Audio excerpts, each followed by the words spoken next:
Hi everyone, my name is Norm. I'm here with Jim, and we're going to be having a little interview. We're going to talk about some of his roles down here at the BSC and what he does here as the new executive director for the BSC. Um,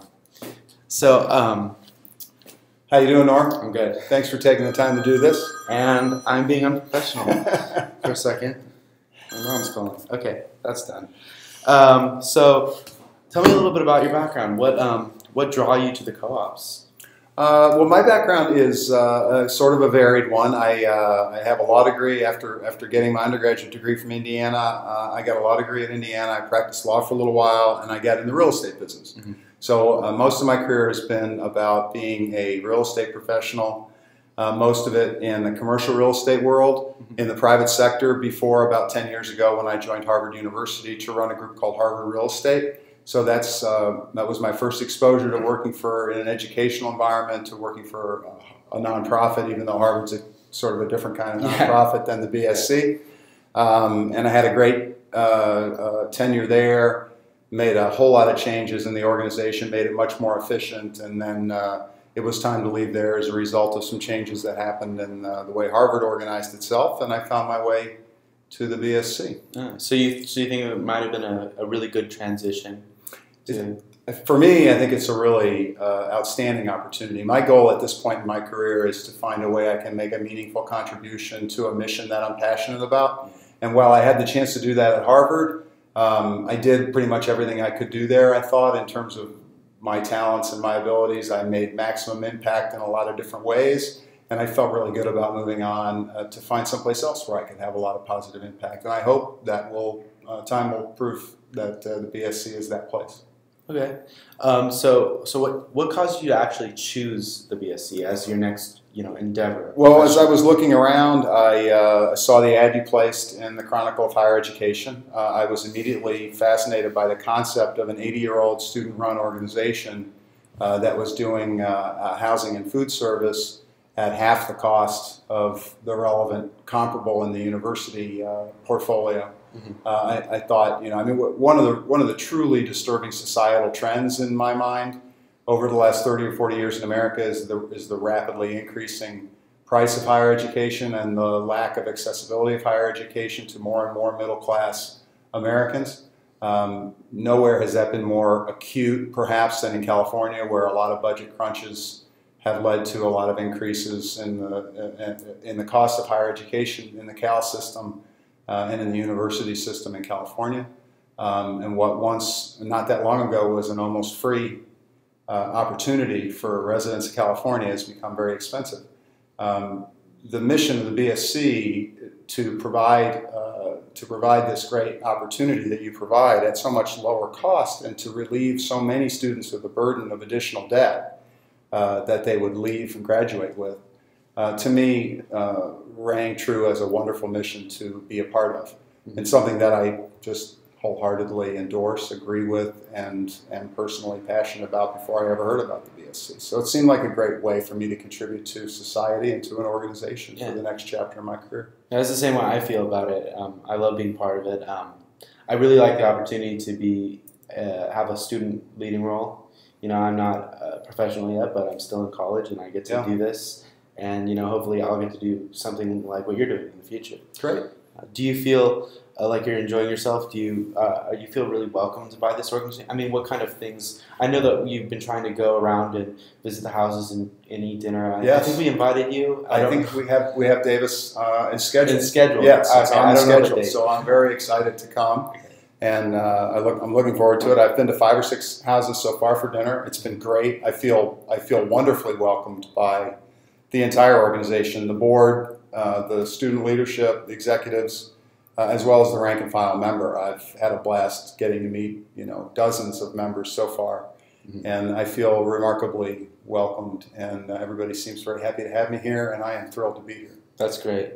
That's really important that you feel comfortable being around, because a lot of people aren't, because it is a student-run organization, so people can't relate. But that's really good that you. Well, I was heavily involved as an undergraduate in student leadership myself. I was involved as a member of the Student Senate at Indiana, and then vice president of the student body and then the student member of the Board of Trustees, which and then you worked was at appointed by Harvard, the so governor. that's another. I worked at Harvard and was very, interacted a lot with students then too. So to me, that working here, some days I get flashbacks to my student government days, sometimes in the committee meetings or the board meetings, and those are very positive flashbacks for me. Those are not like horrific memories. Those are wonderful, warm memories for me. So it makes it all the more fun to be here. Yeah, that's great. So another thing I want to ask, and I think a lot of people are wondering, because we haven't had an executive director for I don't know the exact number of the exact amount of time, but we didn't have an executive director before, but now we do.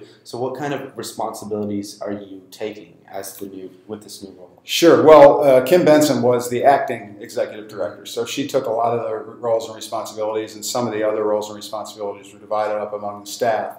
But sort of without getting into too much of the nitty-gritty, I guess I would explain that the job of the executive director is to be the primary focal point of leadership for the staff, and the BSC has 20 professional employees and dozens and dozens of student employees at the central level or in the houses.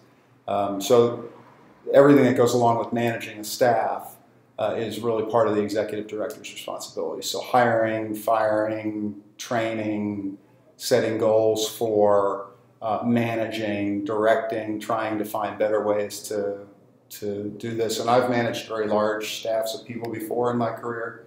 I'm looking forward to managing a smaller one, in the furtherance of this mission, a little bit more focused, a little bit more interaction on my part with each and every employee in that group, which was, really not possible in the larger organizations. You can really get to know everyone, know their situation. You sure can, and you can get to know an awful lot of the students too. Yeah. Well, that brings me to my next question. How do you feel about this whole EA negotiations situation? Let me back up and give you a second answer to the job of the executive director, because I don't want to leave out what I think is really at least as important a role as that staff, or I guess I view them as sort of equally important. Will be the executive director is the primary interactive focal point for the board and the cabinet and the president. So that, I not only run our staff, I'm the conduit for the students to our staff. I also serve in many ways as sort of information source for the students, many of whom I've been amazingly and uniformly impressed with the smarts and compassion and passion about the organization that the students have for it. I think it's magnificent, and the level of that is very, very high on the board and in the cabinet.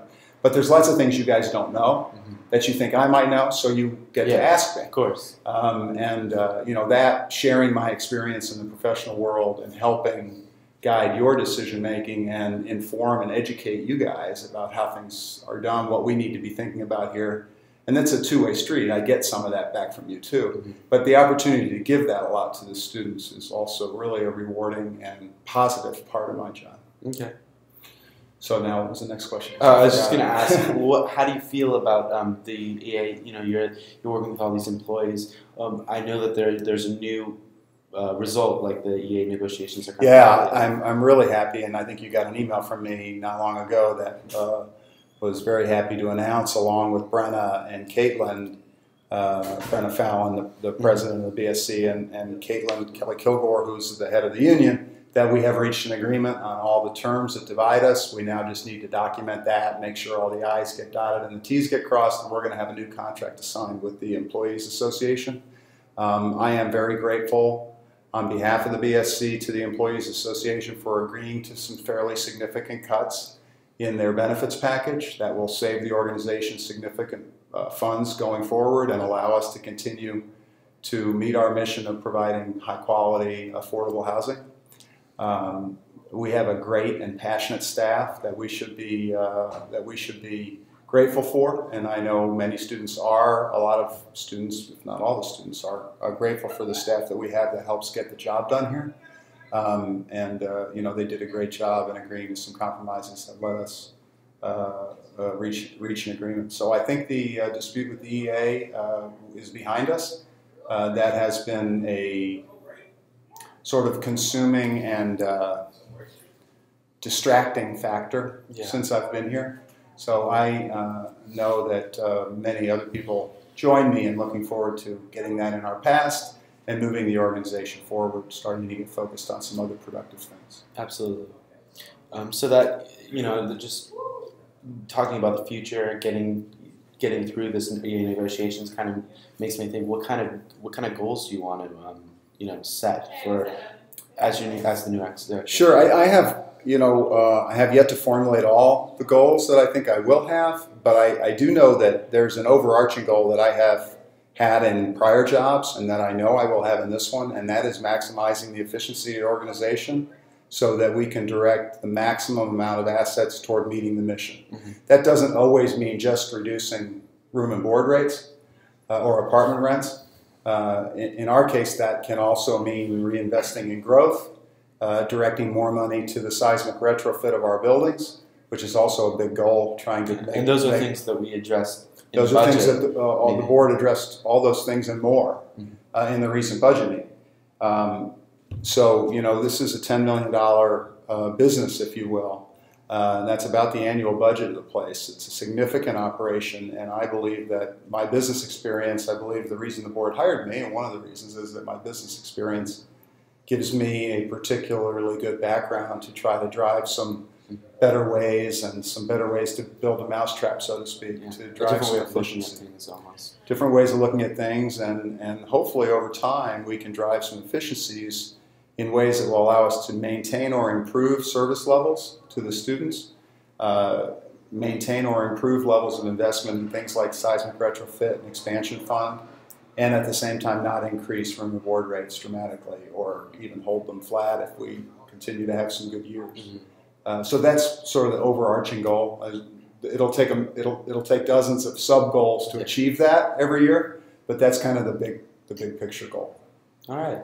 Well, it was great talking to you, and I hope to talk to you more in the future. And I think a lot of our viewers are really going to enjoy listening to what you have to say. I look forward to it, and I look forward to visiting Davis soon for dinner too. All right. Cool. Thank you very much. Okay. Thanks for watching.